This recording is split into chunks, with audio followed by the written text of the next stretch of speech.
बहुत बहुत धन्यवाद सर। धन्यवाद देव प्रसाद सिंह। आज के कार्यक्रम में डिजिटल प्लेटफॉर्म पर द्रष्टव्य शिक्षा संकाय की अधिष्ठाता प्रोफेसर संध्या गेहार, शिक्षा संकाय के सभी दक्ष और यशस्वी शिक्षकगण, शिक्षिकागण, छात्र अध्यापक और छात्राध्यापिकागण, सभी विद्यार्थियों, हमारे विश्वविद्यालय के सभी शिक्षकगण, कर्मचारीगण और जो लोग भी इस समय इस प्लेटफॉर्म पर संबद्ध हैं, वे सभी, आप सभी को शिक्षक दिवस की बहुत बहुत बधाई और नमन उस महामनीषी को जिसने एक वैचारिक संकल्प को पूरा किया कि वह राष्ट्र महानतम होता है जिसका राष्ट्राध्यक्ष एक दार्शनिक होता है। अर्थात जब दार्शनिक शासक होता है तो देश की दिशा और दशा दोनों बहुत अच्छी मानी जाती है। तो इस संकल्प के प्रतीक पुरुष डॉक्टर राधाकृष्णन जी को आज के अवसर पर बार बार नमन और उनके नाम से, उनकी जन्म तिथि से और उनके जन्म दिवस के रूप में मनाए जाने वाले इस पर्व के अवसर पर आप सभी को बहुत बधाई और आप सभी को बहुत शुभकामनाएं। डॉक्टर राधाकृष्णन के बारे में संध्या जी ने बहुत सारी बातें बताई।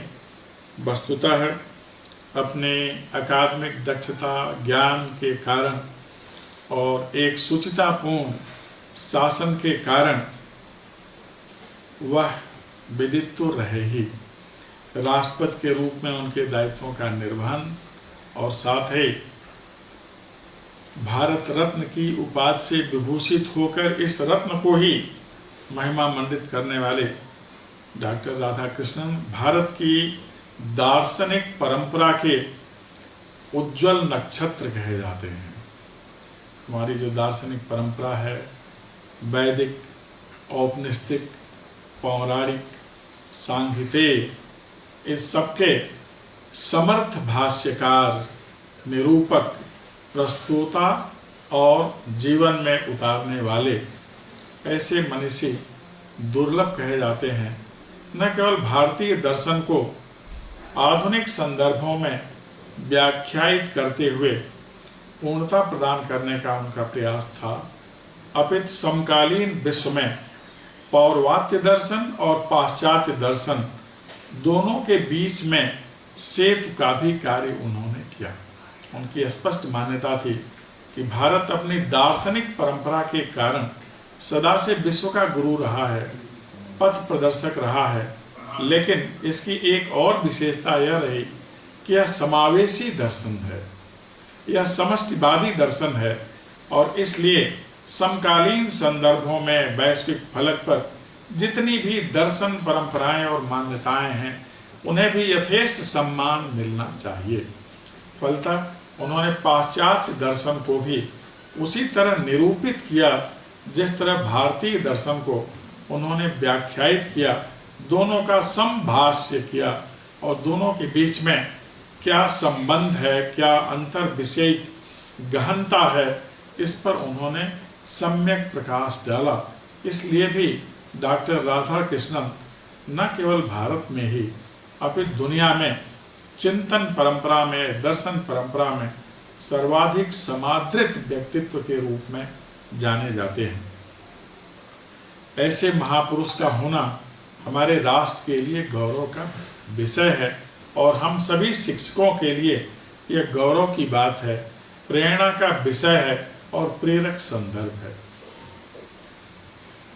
हम शिक्षक दिवस इसलिए मनाते हैं कि डॉक्टर राधाकृष्णन जी का यह संकल्प था कि शिक्षक सदैव याद किए जाएं और विशेषकर आज के दिन, कारण कि वही एक ऐसा व्यक्तित्व है इस समाज का जिसके प्रति सभी लोग निगाह रखते हैं, जिससे सभी लोग अपेक्षा रखते हैं और जिससे सभी लोग आशा रखते हैं। इसलिए उसे आशा का पुंज कहा जाता है। और अपेक्षा का कुंज कहा जाता है।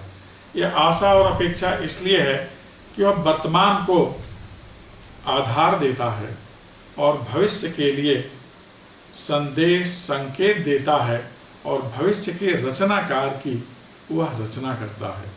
दुनिया में बहुत ज़्यादा प्रगति हुई, बहुत ज़्यादा निर्माण के केंद्र बने, बहुत सारे औद्योगिक आस्थान बने, लेकिन कहीं भी मनुष्य की रचना नहीं होती। औद्योगिक आस्थानों को बनाने वालों को, विभिन्न प्रकार की शासन शैलियों को संचालित करने वालों को, समाज को समन्वित रखकर प्रगति पथ पर बढ़ाने वालों को मानव रूप में अगर कोई सृजित करता है तो वह शिक्षक होता है। अर्थात शिक्षक मनुष्य की रचना करता है, उसके अंदर मानवता के गुणों का समावेश करता है, उसे इस बात का बोध कराता है कि शुचिता क्या है, सर्वग्राह्यता क्या है, संवेदनशीलता क्या है, समन्वय क्या है, सहिष्णुता क्या है, साहचर्य क्या है, स्वावलंबन क्या है, स्वशिक्षा क्या है, स्वदेशी का भाव क्या है। ये सारी बातें शिक्षक अपने विद्यार्थियों में समावेशित करता है और उसे एक पूर्ण मनुष्य बनाता है। अर्थात एक विद्यार्थी के व्यक्तित्व का पल्लवन तब होता है जब उसके ऊपर शिक्षक का हाथ रहता है, शिक्षक का साथ रहता है और शिक्षक का संदेश उसे निरंतर मिलता रहता है। वस्तुतः इस संसार में ऐसा कोई नहीं है जिसकी आंख में दृष्टि ना हो। जिन्हें हम दृष्टि बाधित कहते हैं उनके पास भी दृष्टि है, ज्ञान चक्षु, प्रज्ञा चक्षु, लेकिन सबके चक्षु के पीछे जो शक्ति है जो हमें निर्देशित करती है देखने के लिए, वह हमारी बुद्धि है, हमारी मति है, हमारी मेधा है। और इस मेधा को परिष्कृत करने का काम शिक्षक ही करता है। जैसे गुफा मानव गुफा में रहने का अभ्यस्त होता है, उसका जीवन उसमें चल जाता है, लेकिन उसे बाहर के प्रकाश का बोध नहीं होता। ऐसा इसलिए नहीं कि उसके पास दृष्टि नहीं है, ऐसा इसलिए भी नहीं कि वो बाहर आकर प्रकाश को समझ न सके, सिर्फ इसलिए उसका प्रकाश से साक्षात्कार नहीं होता है क्योंकि वह गुफा के बाहर नहीं आ पाता। इस अज्ञानता रूपी गुफा से ज्ञान रूपी प्रकाश के पास तक लाने का कार्य शिक्षक करता है, इसीलिए वह स्वयं में प्रकाश पुंज भी होता है।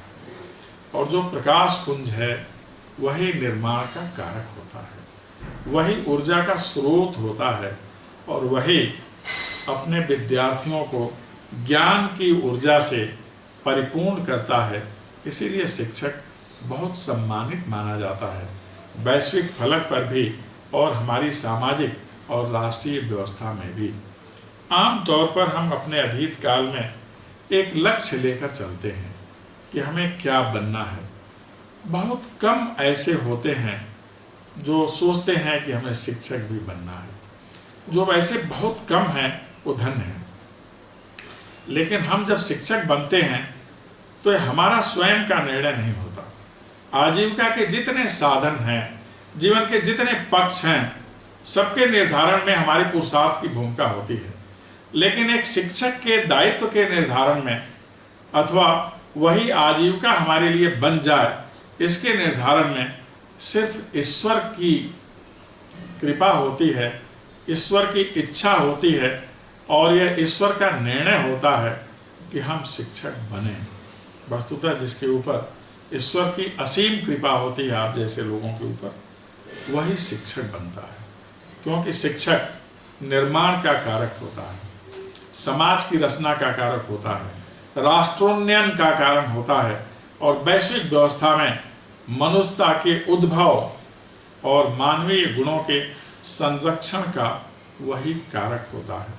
जितने प्रगति के सोपान हैं, आस्थान हैं, मंच हैं, सबकी रचना करने वालों की रचना शिक्षक ही करता है। इसलिए शिक्षक की भूमिका बहुत महत्वपूर्ण होती है और इसी भूमिका के कारण शिक्षक सर्वत्र समादृत है। अपने समाज में, अपने देश में और दुनिया में कहीं भी जाए तो समादृत होता है। सभी उसे सम्मान की दृष्टि से देखते हैं। ऐसा इसलिए होता है कि शायद ही ऐसा कोई प्राणी हो इस धरा पर जिसका प्रतिपल मूल्यांकन होगा। केवल शिक्षक ही ऐसा है जिसका प्रतिपल मूल्यांकन होता है।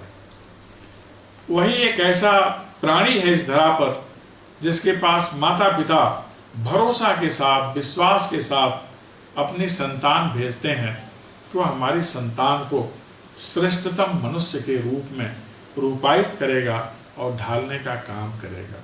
इसलिए शिक्षक की बहुत ज़्यादा गरिमा होती है।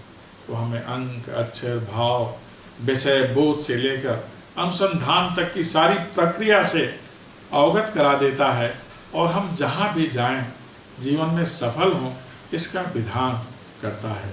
वस्तुतः उसकी वाणी, उसके द्वारा प्रदत्त ज्ञान हमारे लिए पाथेय की तरह होता है। हम जब जीवन पथ पर आगे बढ़ते हैं तो उसके द्वारा बताए गए शब्द, वाक्य और विषय का बोध, यह सब हमारे लिए पथ प्रदर्शक का काम करते हैं। जीवन में 4 प्रकार के शिक्षक मिलते हैं। आज के दिन हम उन सभी का नमन करें, यह हमारा भाव होना चाहिए। प्रथम शिक्षक हमारे माता पिता, उसमें भी माँ पहले, जो हमें बहुत कुछ सिखाती है। चलना, उठना, बैठना, आहार लेना, परिधान धारण करना, सब माँ सिखाती है। आज के दिन हम माँ को भी नमन करें। हमारे पिता संबंधों का संजाल क्या होता है इसके बारे में बताते हैं। लेकिन जिस शिक्षक की हम चर्चा कर रहे हैं उससे हमारा सानिध्य तब होता है जब हम पाठशाला में पहुंचते हैं। प्राइमरी पाठशाला से लेकर और अनुसंधानशाला तक अर्थात विश्वविद्यालय तक जिस स्तर पर जो भी शिक्षक मिलता है वो हमारे लिए वंदनीय होता है, क्योंकि वह कुछ न कुछ हमें देता है और हमेशा जो दाता होता है वह महत्वपूर्ण होता है, ध्यातव्य होता है, ध्यान में रखने योग्य होता है, वर्णनीय होता है और स्मरणीय होता है। ऐसे समय में हमें उनका ध्यान करना चाहिए, क्योंकि वो हमें विषय का बोध कराते हैं।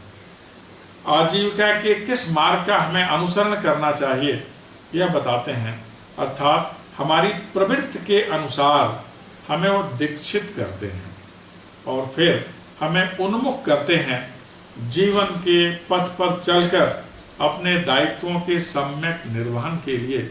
इसलिए उनकी बहुत मान्यता होती है और जो हमारे संकल्प हैं हमारी भारतीय परंपरा के, जिसकी ओर बार बार डॉक्टर सर्वपल्ली राधाकृष्णन संकेत किया करते थे, वह शिक्षक ही बताता है। असदो माँ सद्गमय, तमसो माँ ज्योतिर्गमय। हम दुनिया को समझें कि यह जो पूरी धरा है हमारे परिवार की तरह है, वसुधैव कुटुंबकम। हम यह भी समझें कि सबका अभ्युदय हमारा लक्ष्य होना चाहिए। सर्वे भवन्तु सुखिनः, यह सब शिक्षक ही बताता है। इसलिए हमें शिक्षक की भूमिका का सम्यक निर्वहन करना चाहिए। आज हम जिस दौर में हैं वह एक अदृश्य कोविड-19 नामक विषाणु का दौर है, जहाँ सब कुछ संशय की स्थिति में है। एक विचित्र भ्रम की स्थिति है कि हम जिससे मिलने जा रहे हैं अथवा जो हमसे मिलने आ रहा है प्रत्यक्ष रूप में वह संक्रमित है अथवा असंक्रमित है, इसके बारे में हम सम्यक निर्णय लेने की स्थिति में नहीं होते। इस विभ्रम को काटने का काम अगर कोई करता है तो वह शिक्षक होता है। भ्रम, मतिभ्रम, विभ्रम, इस सबका उन्मूलन करने का कार्य मात्र और मात्र शिक्षक ही करता है। मुझे पूरा भरोसा है कि आप इस दायित्व का सम्यक निर्वहन कर रहे होंगे। हमारे पास अब एक नई शिक्षा नीति है। माननीय प्रधानमंत्री जी जो वैश्विक फलक पर आज महानायक के रूप में समादृत हैं और माननीय प्रधानमंत्री जी श्री मोदी जी महानायक के रूप में, और शिक्षा के माध्यम से विकास पथ पर हम बढ़ें इसके लिए निरंतर प्रोत्साहित करने वाले हमारे शिक्षा मंत्री जी, यह सभी हमें इस बात का बोध कराते हैं कि शिक्षा परिवर्तन का सबसे बड़ा कारक है और इस शिक्षा को हमारे पास तक पहुंचाने वाला एकमात्र माध्यम शिक्षक ही होता है। तो शिक्षक सफलता का हेतु भी है, सेतु भी है, हमारे ज्ञान कोश को बढ़ाने का माध्यम भी है और हमें प्रज्ञा चक्षु देने का समर्थ व्यक्तित्व भी है। इसलिए वह सदैव नमन योग्य है। हम जब शिक्षक का ध्यान करते हैं तो दो बातें हमारे जेहन में उभरती हैं। जैसा हमारे महानायक का विचार है माननीय मोदी जी का, और जैसा बार बार हमारे शिक्षा मंत्री जी भी संकेत करते रहते हैं, नेशन फर्स्ट कैरेक्टर मस्ट, कि हम राष्ट्र को सबसे आगे रखें, हम करें राष्ट्र का बंधन, हम करें राष्ट्र अभिनंदन, हम निरंतर राष्ट्र का बंधन करें। हमारी पहचान हमारे राष्ट्र के कारण है और यह पहचान बताने वाले हमारे शिक्षक ही होते हैं। हम चरित्र धारण करें, क्योंकि चरित्र से ही हम निरंतर अपनी ऊर्जा का सही प्रयोग करते हैं। इसलिए चरित्र, शील और कौशल तीन हमारे विकास में बहुत ज़्यादा मायने रखते हैं और इन तीनों के महत्व का दिग्दर्शन कराने वाला केवल और केवल शिक्षक ही होता है। आज हम जिस शिक्षा नीति के माध्यम से सुधार, पुनरुद्धार, परिष्कार का संकल्प लेकर आगे बढ़ रहे हैं, एक भारत श्रेष्ठ भारत का संकल्प लेकर आगे बढ़ रहे हैं, उसमें भाषा, संस्कृति, स्वावलंबन और आत्मनिर्भरता के लिए विशेष स्थान है। और यह तभी कर पाएंगे जब हम शिक्षा की प्रक्रिया से अनवरत जुड़े रहेंगे। दो शिक्षकों की चर्चा मैंने आपसे की, माता पिता और वे शिक्षक जो पाठशाला से लेकर और अनुसंधानशाला तक हमारा मार्गदर्शन करते हैं। एक स्थिति ऐसी भी आती है जब हमारे पास न माता पिता होते हैं न हमारे शिक्षक होते हैं जो अतीत काल में हमें बहुत बताते चलते हैं, तब तीसरा शिक्षक हमारे पास आता है, वह है शास्त्र। तब हम शास्त्रों का आश्रय लेते हैं और ज्ञान पथ पर आगे बढ़ते हैं, जीवन पथ पर सफल होने की ओर उन्मुख होते हैं। कभी कभी ऐसा भी होता है कि यह शास्त्र भी हमसे कहीं दूर रह जाते हैं। तो ऐसे समय में जो चौथा शिक्षक होता है वह शास्ता होता है, जिसे हम महाजन कहते हैं। महाजनों ये नगतः सपंथा, जो महान लोग होते हैं उनका उदाहरण हमारा पथ प्रदर्शन करता है। आज के दौर में हम ऐसे सभी शिक्षकों का नमन करें। पूरा जीवन ही एक शिक्षा की प्रक्रिया है। आदर्श शिक्षक वही होता है जो आदर्श विद्यार्थी भी होता है। हम प्रतिपल सीखते हैं, जो मिलता है उससे भी, जिसे हम सिखाते हैं उससे भी, और जो परिवेश है हम उससे भी बहुत कुछ सीखते हैं। कारण कि हमारा जो ये विधान है इस धरा पर जीवन का, उसमें जल, जंतु, जमीन, जंगल, इस सब का विधान है। इसलिए हम इनके बारे में भी विचार करते हुए चलते हैं, तभी हम व्यष्टि से समष्टि की यात्रा करते हैं। तभी हम ज्ञाता, ज्ञान और ज्ञेय का विचार करते हैं। तभी हम श्रेय और प्रेय का विचार करते हैं। तभी हम अपना एक मंतव्य रखकर गंतव्य के लिए आगे बढ़ते हैं। यह स्थिति होती है सीखने की। हम छोटे बच्चों से भी सीखते हैं, इसीलिए उन्हें कहा जाता है child is the father of man. क्षमाशीलता अगर हमें सीखनी है तो हम बच्चों से सीखें। कर्मशीलता सीखनी है तो हम एक मजदूर से सीखें, एक किसान से सीखें। शौर्य सीखना है तो सीमा पर खड़े प्रहरी से सीखें। बहुत सारी चीज़ें हम यत्र तत्र सीखते ही रहते हैं। इसलिए पूरा जीवन ही सीखने की एक विधा है, एक प्रक्रिया है, और हमें किसी से सीखने में कभी कोई संकोच नहीं करना चाहिए। हम पूर्ण ज्ञानी नहीं हो सकते। ज्ञान अथाह है, हमारी जानकारी बहुत सीमित होती है। हम जिन्हें ज्ञानी कहते हैं वह और संसार के मनुष्य हैं, माया मोह लोभ से मुक्त। हम सांसारिक पुरुष हैं, इसलिए बहुत सारी सांसारिकताएं, सांसारिक मूल्य, सांसारिक वास्तविकताएं, अपेक्षाएं, आकांक्षाएं हमारे साथ रहती हैं। फिर भी हमें हमेशा सुपथ पर चलना चाहिए, ऐसा हमारे शिक्षक बताते हैं। आज का दौर जो शिक्षा का है, अंतर विषयक शिक्षा का दौर है।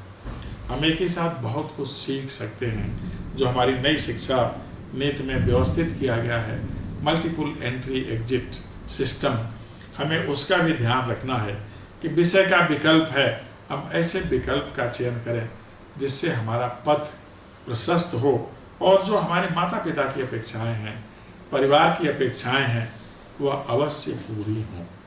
हमें परिवेश का ध्यान रखना है। शिक्षक विकास करता है, विकास का विधान करता है और इस विधान में पुरुष और प्रकृति के संबंधों का निरंतर ध्यान रखता है कि हम प्रकृति का सम्मान करें, प्रकृति के ऊपर विजयी होने का भाव न पालें। किसी भी मनुष्य के अंदर यह भाव नहीं आना चाहिए कि हम विजयी हो रहे हैं और विजय हमारी मुट्ठी में है। इससे अहंकार भाव पैदा होता है और जिस क्षण हमारे अंदर अहंकार का भाव आता है, हमारा पतन आरंभ हो जाता है। शिक्षक सिखाता है कि अहंकार से हमेशा मुक्त रहना चाहिए और जो अहंकार मुक्त है वही ज्ञान युक्त हो सकता है। ज्ञान के लिए विद्यार्थियों से कहना है कि जिसमें श्रद्धा होती है उसी को ज्ञान की प्राप्ति होती है।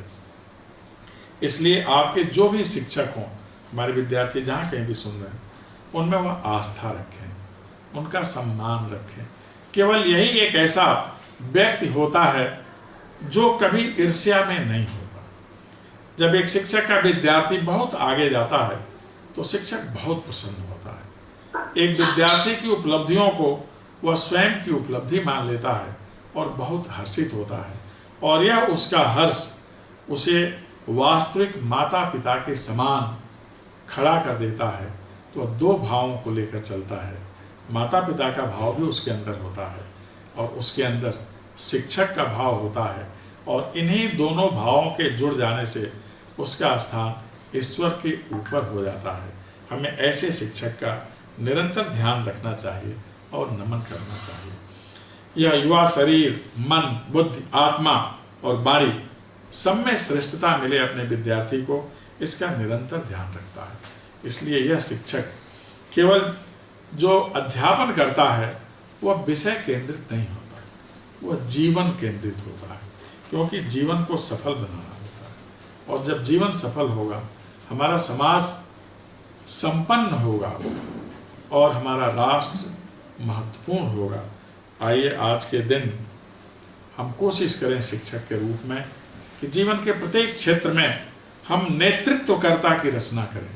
हमारे विद्यार्थी जहाँ कहीं भी जाएं, वह नेतृत्व करने की स्थिति में हो।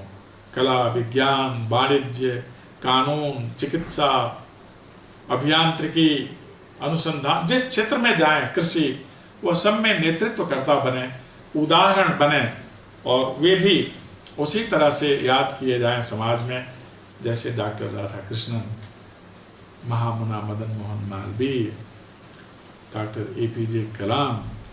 इसी रूप में हमारे विद्यार्थी आगे जाने जाएं तो हमें बहुत ज़्यादा प्रसन्नता होगी। आइए हम सब मिलकर शिक्षा के माध्यम से राष्ट्र को ज्ञान की धरती का महानतम राष्ट्र बनाने में अपना योगदान करें और यह ध्यान रखें कि आज का युग तकनीकी का युग है। टैलेंट एंड टेक्नोलॉजी का समन्वय होता रहना चाहिए, लेकिन टेक्नोलॉजी पर टैलेंट प्रभावी हो।